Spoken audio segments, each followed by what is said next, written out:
Hello friends, विवा food रेसिपीमध्ये आपले सगळ्यांचे मनापासून स्वागत।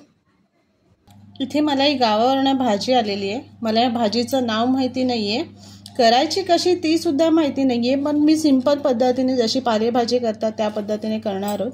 तुम्हाला जर ही भाजी माहिती असेल तर या भाजीला काय म्हणतात आणि ही भाजी करतात कशी ती सांगा। ती साफ सुद्धा कशी करतात ते सुद्धा माहिती नाहीये।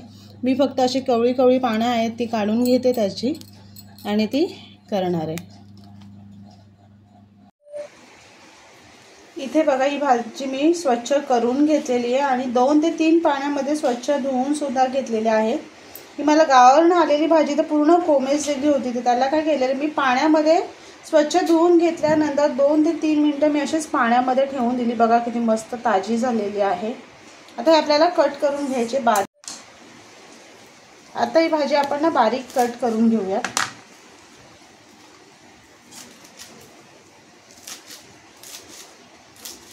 अशा पद्धतीने आपण सर्व भाजी कट करून घ्यायची। इथे अशी बारीक भाजी चिरून घेतलेली आहे। गॅसवरती कढई ठेवून त्याच्यामध्ये तेल टाकून घेतलेले आहे। तेल चांगलं गरम झालंय, त्याच्यामध्ये मिरची टाकूया आणि बारीक चिरून घेतलेला लसूण टाकून आपल्याला परतून घ्यायचे। आता ह्याच्यामध्ये आपण कांदा टाकून घेऊया। एक मोठा कांदा चिरून घेतलेला आहे।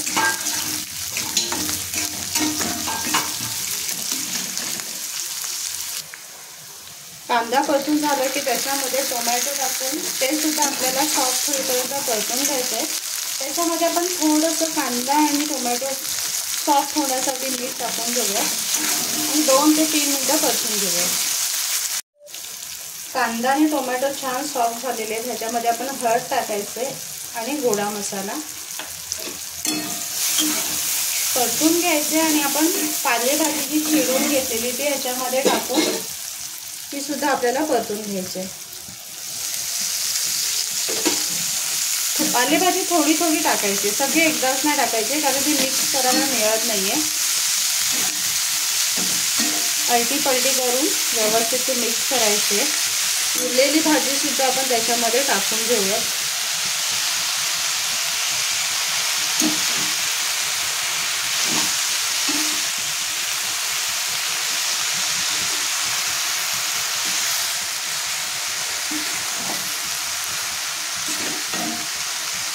गॅस बारीक करायचे आणि ह्याच्यावरती झाकण ठेवून आपल्याला 2 मिनिटं शिजवून घ्यायचे।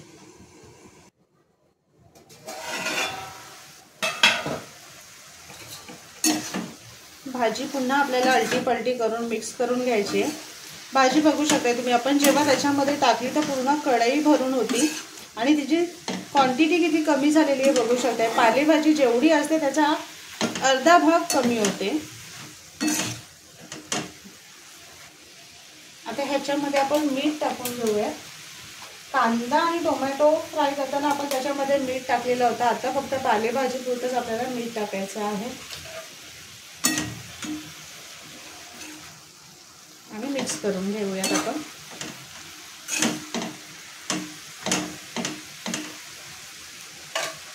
त्याच्यामध्ये आपण कोथिंबीर टाकूया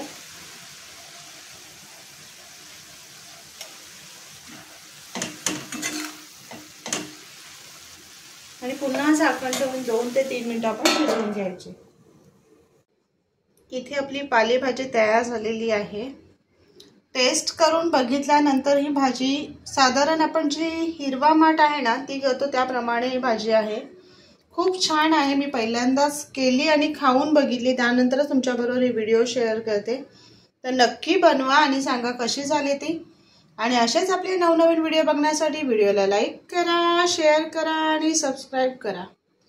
चला तर मग भेटूयात आपण पुढच्या व्हिडिओमध्ये।